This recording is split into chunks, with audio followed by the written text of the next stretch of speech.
que creo que, digamos, la idea es que alude a una cuestión como bastante básica y bastante presente en todo el debate sobre el pueblo y lo popular, ¿no? Que es en esta cuestión de la coreografía, la cuestión del cuerpo, ¿no? Y el movimiento, es decir, en esa dicotomía entre el intelectual y el pueblo, bueno, es como una barrera muy básica y muy clásica, ¿no? En el debate. Entonces, la pregunta sería cómo esta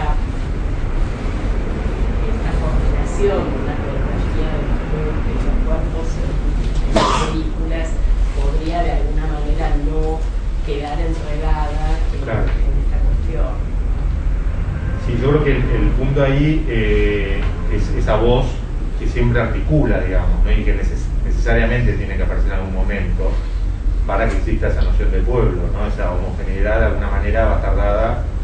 En el caso de la película de Solana se ve claramente, digamos, ¿no? Como obviamente que no hace falta la voz de Solana para que eso tenga una existencia, ¿no? Pero en esa película, tal como está mostrado, la voz de él va guiando, va enhebrando y va dándole un sentido, ¿no? A todo ese movimiento que quizás no, seguramente excede a lo de Solanas o tiene otro tipo de sentidos de los cuales él no se hace cargo, ¿no? O sea, una crítica, obviamente lo ve desde su punto de vista. En el caso, en ese sentido, como decía, me parece que el más fuerte es Copacabana, ¿no? Una película donde el director ha decidido hacer silencio, ¿no? Con respecto a eso que ve, y sí, trabaja con un procedimiento que es un procedimiento quizás bastante modernista, si quieren, ¿no? En la puesta en escena que hacen, ¿no? Pero ahí eso llevó, de repente, ¿entendés? Como a la crítica que, bueno, entonces es el director modernista y la cosa informe, y nada que ver, justamente. Si hay algo que tiene de bueno esa película, es que uno ve cómo el director decide no incidir en esa coreografía que lo hizo por derecho propio, ¿no? Es una película, ¿no sé, la viste? Sí, no solo tiene los bailes, sino también tiene la asamblea, que es un momento bastante clave. Sí, de todas maneras yo pensaba, cuando veía los fragmentos que habías elegido, que en realidad la escena no de la hora de los hornos, sino de los hijos de Fierro, que es esa escena medio carnavalesca, el pueblo popular, ese mini pueblo, digamos, que va saliendo, digamos, una especie de la memoria popular, tiene bastante más que ver con algunas de las coreografías que vos ves acá, y donde la cuestión del vacío está muy presente en esas imágenes de Solana, ¿no? Tanto en la asamblea como en esa especie de murga que aparece, que es muy distinta de la de Memorias del Saqueo que vos traes acá. Es decir, por un lado tiene mucho que ver el modo en el que está plantada la cámara, cómo se acercan, pero la cuestión del vacío es muy distinta, ¿no?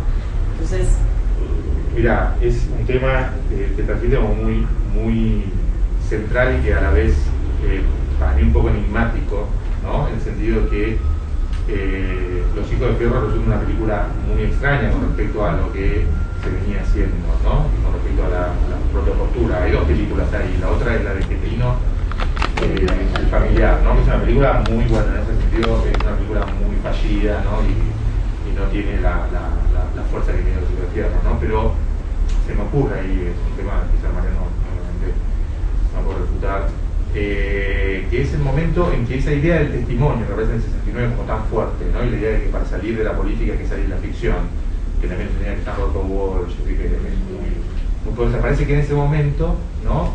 Con el acceso del peronismo al poder, se suspende y hay como una especie de regreso a la ficción, ¿no? Regreso a la alegoría, a las alegorías en clave popular y nacional, que el Familiar es bastante claro, y en Los Hijos de Fierro también. Pero no conozco bien el proceso en detalle, digamos, de cómo se va dando ese pasaje y por qué.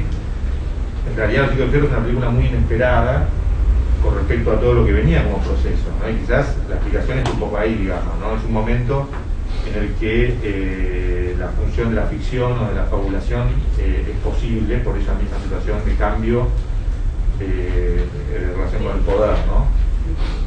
Esa sería como idea, y ahí, a partir de ahí, Sí, me parece que en el caso de la historiografía es bastante fuerte el hecho de que La hora de los hornos es una película muy trabajada, muy, ¿no? Y Los chicos de fierro queda un poquito más de lado, ¿no? Por lo que yo leí me parece que es menos reflexión. Yo lo traía porque en algún punto esas escenas uno las podría pensar desde una mirada más modernista, digo, aunque sea tan complicado pensarlo dentro de Solana, ¿no? En muchos sentidos tiene más que ver con algo esto de Reichmann que con Solana. Sí, no sé si con el Reichmann es fuerte, digamos, pero sí por lo menos digo, que es muy osado lo que estoy diciendo. Que permite el juego de la ficción, ¿no? Que de alguna manera es un juego en el que lo que se pierde es la inmediatez del testimonio, ¿no? Es decir, en La hora de los hornos, la idea de la inmediatez, la idea del espectador como traidor, la idea de que el cine se relacione directamente con el afuera, con la política, es muy fuerte, digamos, ¿no? La ficción siempre era un problema, ¿no? Eso lo plantea claramente Walsh. La ficción por un lado y la institución también, ¿no? Es decir, la institución cine, arte, la que fuera, ¿no? Es decir, es como una especie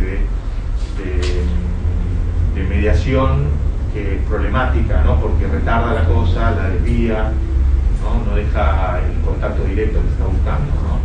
Quizás en Los chicos de fierro habría que ver todo el proceso, digamos, de producción, el momento que se hizo, ¿no? Yo la película la vi cuando la volvieron a estrenar por primera vez, creo que la pasaron acá, que fue en San Martín, no me acuerdo si en el 84, 83, por ahí, ¿no? Y es una película bastante impresionante, digamos, pero quizás sería bueno ver un poquito más en detalle la película, ¿no? Que quizás hasta el mismo Solana, no sé si tampoco le da tanta importancia en su... O sea, le dio tanta importancia como una película que es muy épica y muy... de mucho... digamos, no es una película sino más, digamos, ¿no? La escena esa, Los hijos de fierro, abre y cierra. Está el comienzo y está el final, digamos, ¿no? Porque está esa coreografía de esa marcha barra pulita, porque además están los pibes, sí, los pibes, la ramura, etcétera, aparece el comienzo y el final, ¿no? Y en relación con esto, aclarando que me encantó el trabajo, o sea, me parece que está lleno de ideas y de montones de cosas para tejer y discutir. Bueno, los expertos en la obra de los hornos están acá presentes, pero que yo que me acuerdo, vos ponías las imágenes del comienzo y hablabas de cómo se iba armando esa coreografía, y hace poco, volviendo a verla, a mí no me parecía el contraste con la última secuencia de la obra de los hornos, que es ese cortejo fúnebre en un pueblito de Humahuaca, digamos, ¿no? Donde aparece esa puesta en escena de rostros populares, cuerpos populares, además marcados por lo étnico, ¿no es cierto? Viene justo después de la secuencia de los medios de comunicación, la regalladora, ¿no es cierto? Y aparecen, son muchos minutos de mucha pausa, una cosa muy tranquila, muy morosa, ¿no es cierto? Es como que, y es llamativo que sea el cierre, o sea, antes del cierre, ¿no? El cierre es la imagen del Che, ¿no? Digo que me parece como un contraste muy marcado respecto de la inauguración. Estoy pensando que la percusión del comienzo reaparece exactamente cuando ese cortejo fúnebre se está cerrando, cuando aparece la imagen del Che, ¿no? Es como que en ese último momento, esa anteúltima escena, ahí puede reaparecer la segunda. Primero, pero esa anteúltima escena tan morosa, tan lenta, etcétera, etcétera, como que está diciendo algo muy interesante. Yo creo que lo que yo veo por lo menos en esa escena, como para mí la hora de los hornos